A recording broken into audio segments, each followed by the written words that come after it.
Being the eldest son means you get everything, right? Everyone's stunned by my brother-in-law's wife's comment. She had always insisted that being the eldest son was important, but this was too much. Just as I was about to reply, my brother-in-law spoke up. My name is Sophia. I'm a 32-year-old working housewife. I got married to my husband Owen just last year. We've known each other since elementary school, but our relationship was far from expected. We'd usually argue whenever we met, but during our college years, he confessed his feelings to me. Embarrassed, he scratched his cheek as I looked at him in surprise. I initially turned him down, but from that point on, I started thinking about him more.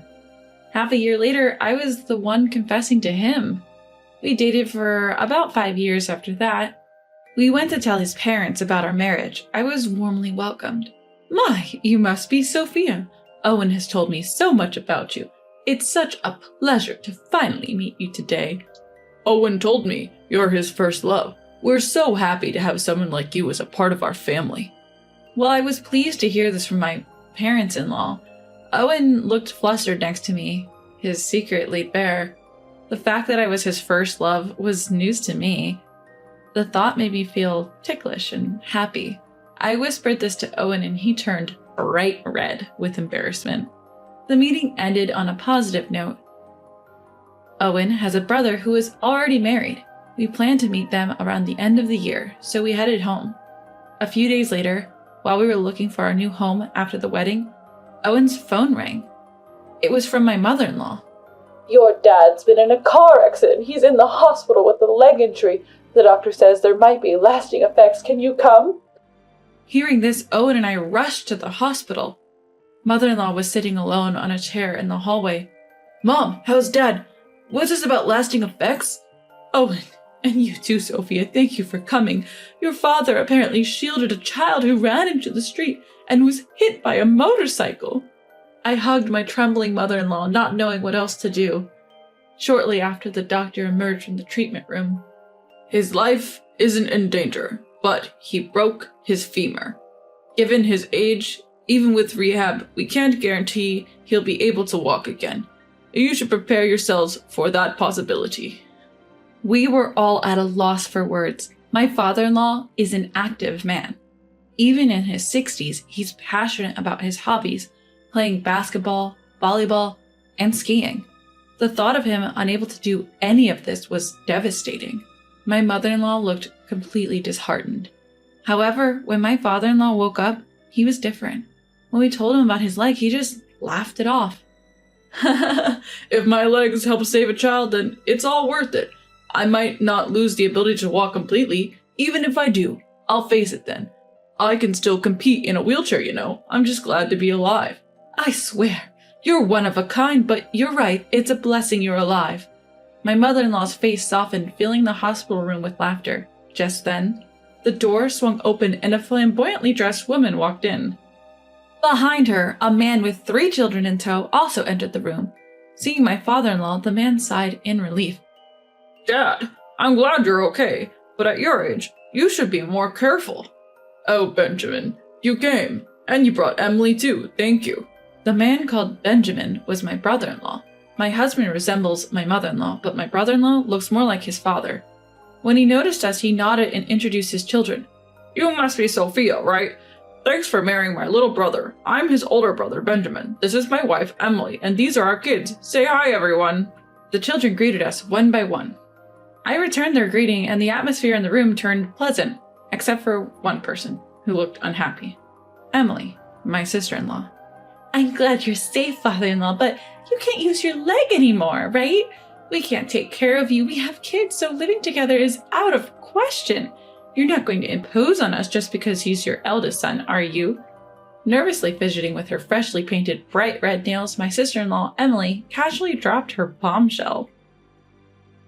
The room's relaxed atmosphere instantly charged with tension. Look, Emily, don't worry about it. I have no plans to live with you guys. I'm doing fine, and we will go to a facility when the time comes. But wait, won't they charge us for that? Because, we're the oldest son's family. We also have the kids' education to think about, right, Benjamin? At Emily's rude comment, even my brother-in-law Benjamin seemed at a loss. nodding uncomfortably. My mother-in-law was visibly shaking with anger. I glanced at my husband and then spoke up. "Hi, Emily. Nice to meet you. I'm Sophia, Owen's wife. Let me handle the situation with my mother-in-law. I mostly work from home, so if she stays with us, caregiving won't be an issue. We won't charge you just because you're the oldest son's family." Oh, really? That is such a relief. Nice to meet you. Seeming satisfied, Emily announced it was time for her salon appointment and left. "All right, we should get going too. Sophia, please take care of Dad for us." Benjamin left the hospital room, taking the kids with him to follow Emily. What's the deal with Emily? She's unbelievably rude. "Yeah, she just showed up about 10 years ago, already pregnant, and my brother married her shortly after." Even my in-laws didn't seem to know how Benjamin and Emily met or started dating. After they got married, they lived close to the family home. They'd drop their kids off and go out.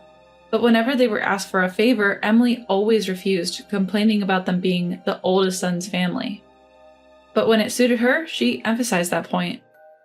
"Mother-in-law, father-in-law, I wasn't speaking on impulse earlier. Owen and I discussed this on the way to the hospital. Right, Owen?" "Exactly. Sophia suggested it. We haven't settled on a place yet, and a house next door just went on the market. We're thinking of buying it and building a home that accommodates both families. It'll be accessible for you, and we'll cover the costs." Both my mother-in-law and father-in-law were delighted with our proposal. We quickly moved to secure the land. Luckily, both of us have stable income, so we passed the financial check easily. Soon after, we began plans to demolish the existing home and build a new two-family house. I suggested a design where we share the kitchen and water facilities. However, mother-in-law had some reservations. "If we do that, selling the house later could be a hassle, or so I've heard. When we're gone, you won't need both parts of the house, right? It's better to have the option to rent it out. Also, we'll contribute financially, half of the down payment and half of the remaining mortgage. Put it under both Owen and Sophia's names. Owen will inherit it after us anyway, so it makes sense to keep it in both names. That way it won't be a part of any inheritance issues." Grateful for mother-in-law's thoughtfulness, we decided to build a fully separate duplex. While it was under construction, we stayed in an accessible condo. Living with parents-in-law was surprisingly stress-free, and every day was enjoyable. Just a few days before moving into the new house, brother-in-law's family showed up unannounced at the condo to visit father-in-law. Brother-in-law's wife, making herself comfortable, commented while sipping the tea I made. Hey, mother-in-law, isn't this a bit much? The house is a fully separate duplex, right? I've considered the same thing. What are you talking about? Sophia and Owen are building this for us. We have no plans to live with you now or in the future.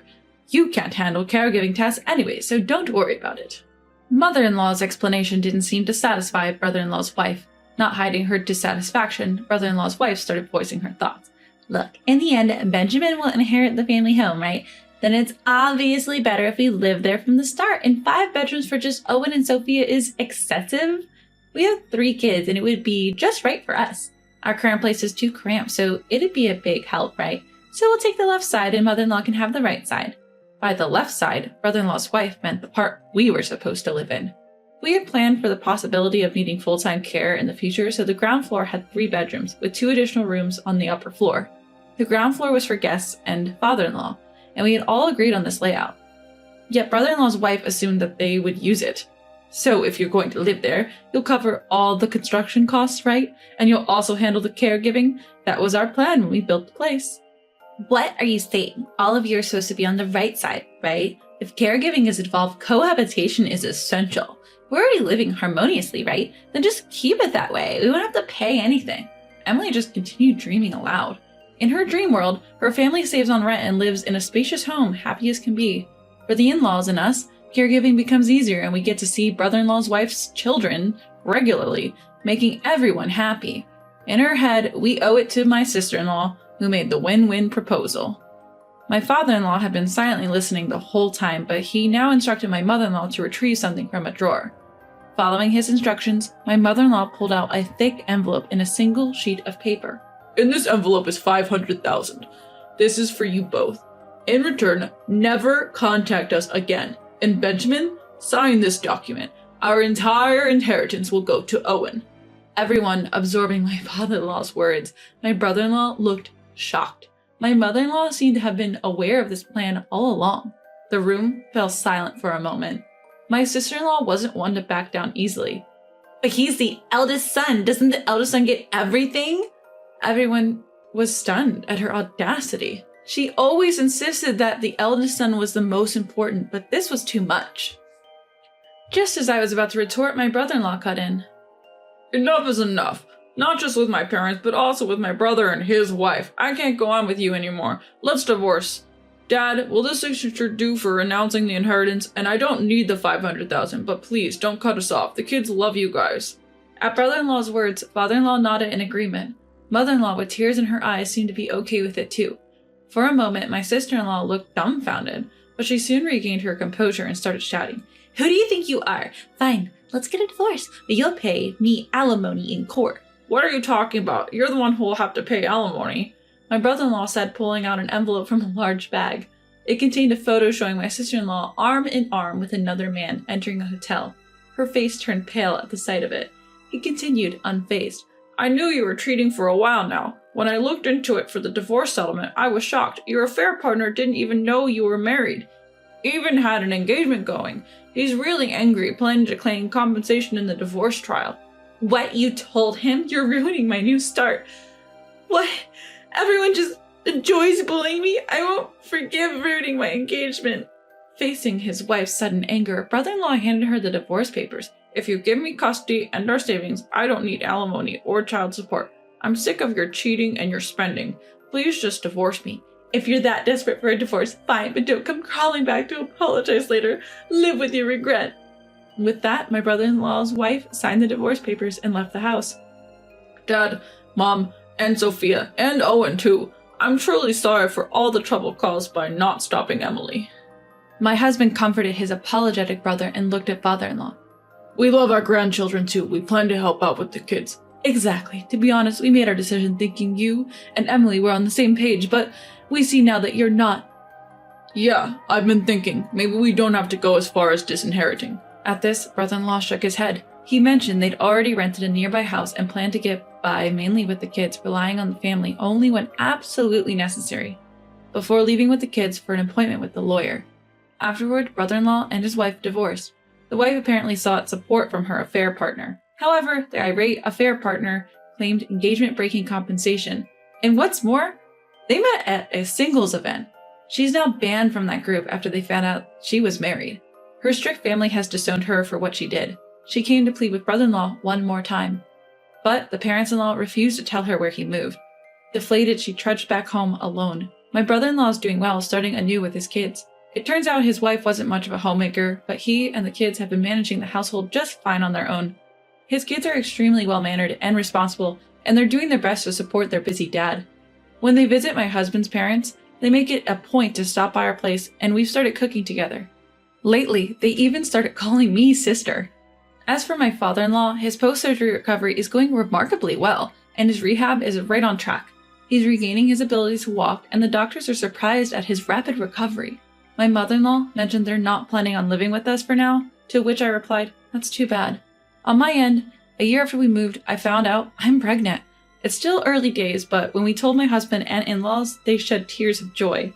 Since we had to postpone my father-in-law's get-well-soon party due to the move, we decided to combine it with a baby celebration. It might be a bit early, but their happiness makes me happy, so why not? My husband recently got promoted and received a pay raise. I'm mostly working from home and plan to work as much as possible before the baby comes. Because of this, we've made good progress on our mortgage payments. Truth be told, I'm actually looking forward to living with my in-laws in the future. When I shared this with my mother-in-law, she got teary-eyed and thanked me, which made me a bit bashful. We're all looking forward to welcoming this new life into our family, and I can't wait for all the joy and liveliness the future holds for us.